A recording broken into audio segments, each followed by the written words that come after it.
حضرت عائشہ صدیقہ رضی اللہ عنہا بیان کرتی ہیں کہ رسول کریم صلی اللہ علیہ وسلم میرے گھر میں بستر پر لیٹے ہوئے تھے اس عالم میں کہ آپ صلی اللہ علیہ وسلم کی دونوں مبارک پنڈلیاں کچھ ظاہر ہو رہی تھی۔ حضرت ابوبکر صدیق رضی اللہ عنہ نے اجازت طلب کی تو آپ صلی اللہ علیہ وسلم نے اجازت دے دی اور آپ صلی اللہ علیہ وسلم اس طرح لیتے رہے اور گفتگو فرماتے رہے۔ پھر حضرت عمر رضی اللہ عنہ نے اجازت طلب کی تو آپ صلی اللہ علیہ وسلم نے اجازت دے دی، جبکہ آپ صلی اللہ علیہ وسلم اسی طرح لیتے رہے اور گفتگو فرماتے رہے۔ پھر عثمان غنی رضی اللہ عنہ نے اجازت طلب کی تو حضور اکرم صلی اللہ علیہ وسلم اٹھ کر بیٹھ گئے، اپنے کپڑے درست کر لیے۔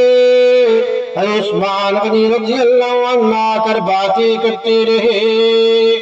جب وہ چلے گئے تو عائشہ صدیقہ رضی اللہ عنہ نے عرض کیا یا رسول اللہ صلی اللہ علیہ وسلم، حضرت ابوبکر صدیق رضی اللہ عنہ آئے تو آپ صلی اللہ علیہ وسلم نے اس طرح اہتمام نہیں فرمایا، حضرت عمر رضی اللہ عنہ آئے تب بھی آپ صلی اللہ علیہ وسلم نے اہتمام نہیں فرمایا، جبکہ عثمان غنی رضی اللہ عنہ آئے تو آپ صلی اللہ علیہ وسلم اٹھ کر بیٹھ گئے، اپنے کپڑے درست کر لیے۔ آپ صلی اللہ علیہ وسلم نے فرمایا میں اس شخص سے کیسے حیا نہ کروں جس سے فرشتے بھی حیا کرتے ہیں۔ اس حدیث کو امام مسلم رحمۃ اللہ علیہ نے نقل کیا ہے۔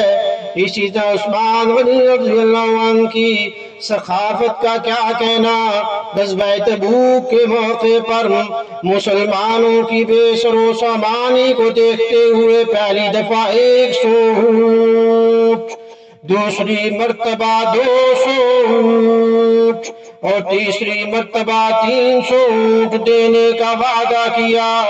جامع ترمذی میں حدیث نمبر 3700 میں اس کو روایت کیا گیا، مگر حاضر کرنے کے وقت آپ نے 950 اونٹ، 50 گھوڑے اور 1000 اشرفیاں پیش کی، بعد میں 10,000 اشرفیاں اور پیش کی۔ آپ کی خیر خواہی کا کیا کہنا، ہر جمعہ کو ایک غلام آزاد کیا کرتے تھے، اگر کسی جمعہ ناغہ ہو جاتا تو اگلے جمعہ 2 غلام آزاد کرتے تھے۔